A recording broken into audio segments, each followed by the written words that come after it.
So I just created this sheet to compare the scores of boys and girls on a test to see whether there is a difference in their performance. Naturally, the null hypothesis assumes that there is no difference, so we can actually check the null hypothesis to see if we'll accept or reject it. I've coded the generation of the data with the assumption that it's either unequal, meaning that the boys and girls are different, or equal.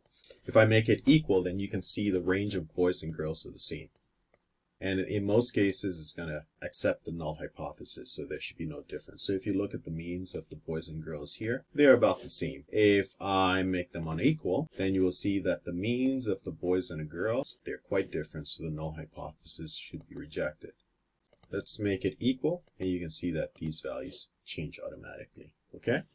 And then all of the values in here as well will change so that we can calculate the F value and compare it to the critical value. I'll also show you how to calculate your critical value based on what you set your P to. In this case, I'm setting the P to 0.0. So what I've done now is I've made a copy of that first tab. I've taken out the values, and I'm going to just show you how we go about generating the code for this calculation. So the first thing we want to do is to put in a code for determining the gender. For that, we use this code. This function rand is going to generate a value between 0 and 1. Half of the time, the value is going to be below 0.5, and the other half is going to be above 0.5. So in this case, the logic here is that if rand is less than 0.5, we should assign it to boy. Otherwise, we should assign it to girls. 50-50 chance that each individual would be a boy or a girl. Hit return. So now it's generating boy. Before we generate the score, let's define the range for the boys and girls.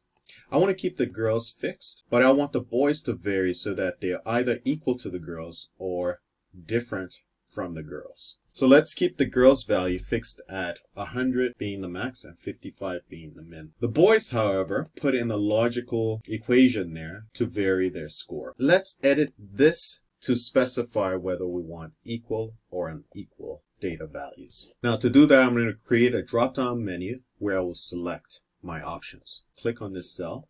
We're going to go up here to data validation, and we want a list of items, equal data range and unequal data range. Click save. Now when we drop down, we can select equal or we can select unequal data range. I'm going to go ahead and format this.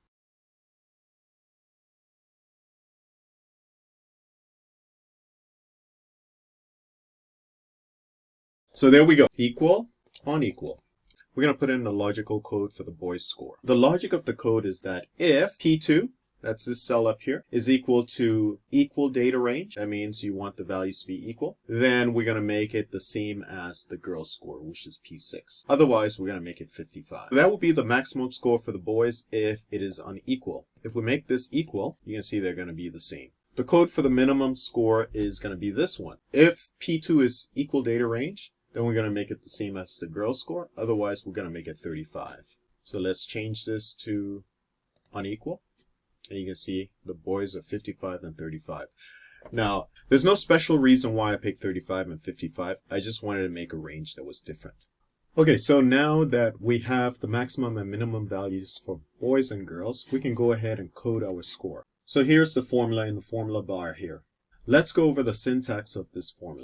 If the student in cell B3 is boy, the function ranBetween is going to select a random value between the minimum score of boys, which is 35 here in Q7, and the maximum score of boys, which is 55 in cell Q6. Otherwise, it's going to pick a random value between the minimum score of girls and the maximum score of girls, cells P7 and P6. So let's go ahead and copy these formulas down, highlight them, and I'm just going to drag them all the way to 100.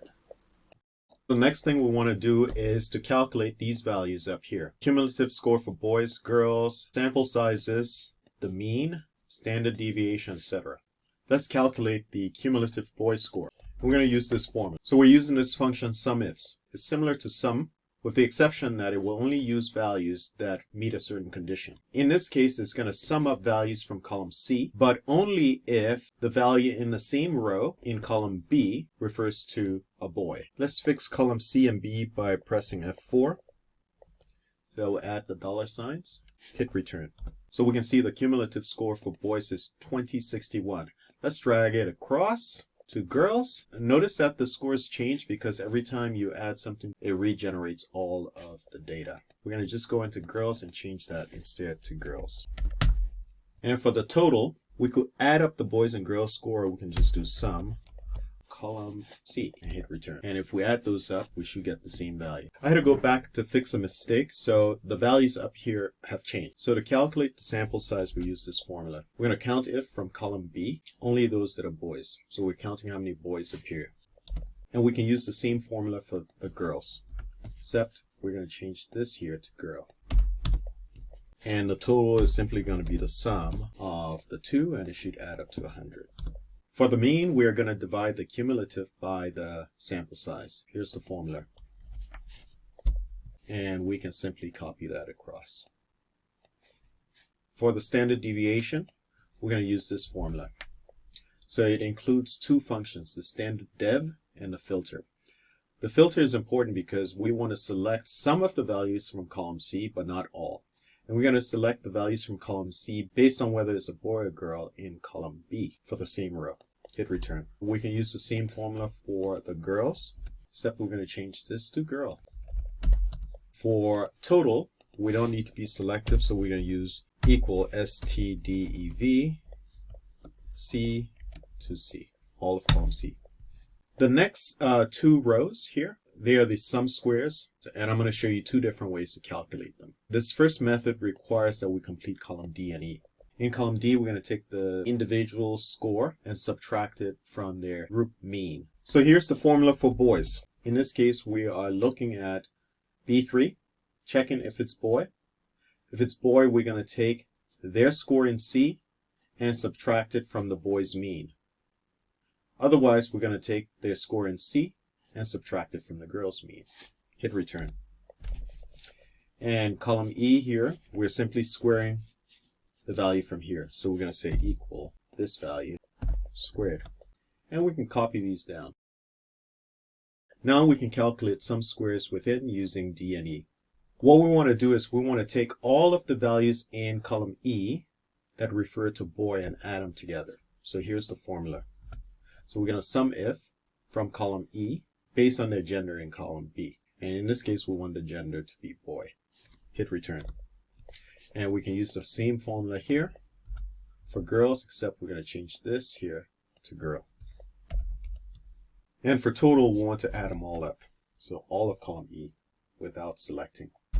The other way to calculate sum squares, and it should give us the same value for boys and girls, but the total is going to be different. We're going to take their degree of freedom, so one less than their sample size, and multiply by the square of their standard deviation. Okay? So here's the formula for the boy. I4 is the sample size, and I6 is the standard deviation. And we're squaring the standard div. I'm going to use the same formula for girls. Just copy this across. See, the values are exactly the same. Now, when we do the same thing for the total, we get a value that is not exactly the same. Now, I've color-coded these. This value here is the SS error, and this value here is the SS total. So I can just say this is equal to that value. Now, how do we calculate SS between? We're going to use this formula. It's taking the sample size and multiplying by the difference between the group mean, which is 78.5, and the grand mean, which is 77.9. Squaring that value, and then adding it to the sample size of the next group, so the girls, times the difference between the group mean and the grand mean squared. So let's hit return. 28.8. So now this value, the SS total, is equal to the sum of these two values. And now you can see that this SS total is exactly the same as SS within when we calculate it this way for the total. Two different ways of calculating it. Okay, so we're almost at the end now. We're going to finish by filling out this table, which is very similar to the table you would get in your output from SPSS. Tests of between subjects effects. This first column here is simply these values up here. And I'm going to copy that formula down. The next value are the degrees of freedom, and for gender is 1 because there are two genders. Error is going to be 98, and total is going to be 99 because you have a total of 100. And your mean square is going to be taking your sum squares and dividing it by degrees of freedom. I'm going to copy it down. And my F value is going to be equal to this value here divided by that value there. You can also calculate your critical value here. You can look it up as well, but if your p-value is 0.05, the critical value is 3.94. Google Sheets has a formula you can use to calculate it, and here's the formula. So you're using this function, and this is your p-value. J16 and J17 are your degrees of freedom for gender and error. Hit return, calculates it for you 3.94. I'm just going to edit this box here to show whether the null is accepted or not. And I have a formula for that. And basically you're looking at your critical value and your F value. If your F value is greater than your critical value, you're going to reject the null hypothesis. If it's less than that, you're going to accept the null hypothesis. Hit return.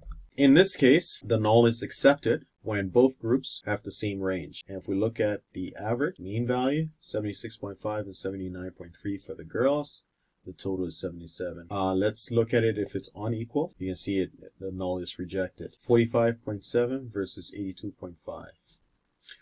So the last thing I want to emphasize here is that this sheet is dynamic, meaning that the data, column B and C, are continuously regenerated anytime you add something to the sheet. So for example, in this cell here, if I type in the number 1, you will see that this 58 and this girl will change, and everything below that will also change. So while these values are changing, they are restricted, they are confined to the range set here. So the highest boy is going to be 55, the lowest boy is going to be 35, the highest girl is going to be 100, and the lowest girl is going to be 55. Okay?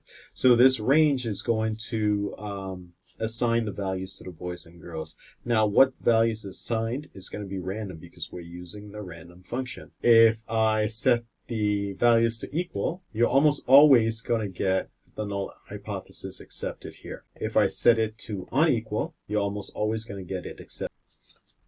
Okay, for those of you who are SPSS nuts, I went ahead and brought that data into SPSS, and I'm going to run the same analysis on SPSS. So I'll go up here to Analyze, General Linear Model, Univariate, and my dependent variable score fixed is gender. Okay, so here's my output.